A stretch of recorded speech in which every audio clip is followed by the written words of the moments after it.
If a picture paints 1,000 words, 16-year-old Tindi Mashamba's watercolors speak volumes about the pain she and her 17-year-old sister Bibiana endured in their homeland of Tanzania.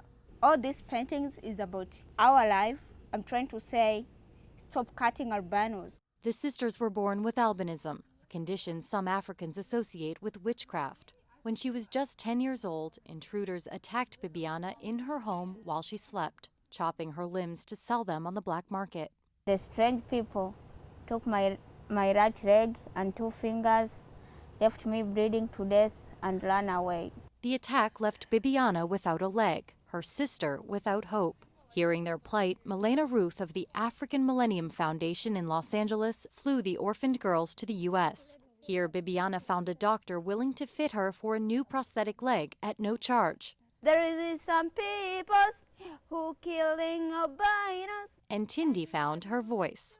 Why do we have to displace them? Simply because, there is this belief that it still exists. I think what is needed is more education, awareness. These are kids that have a lot in them to give and to teach us. Well, once the Mashamba sisters arrived here in the United States, they decided they wanted to stay. They knew that here they could get a good education and maybe even go back home to Africa one day to educate others about their genetic condition.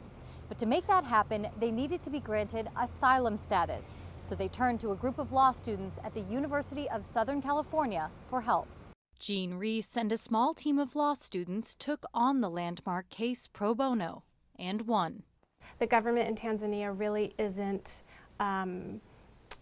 protecting people who are being persecuted because they're albino. There's, corruption within the government that kind of allows these sort of attacks to perpetuate. So being able to prove that was important because otherwise they would have lost.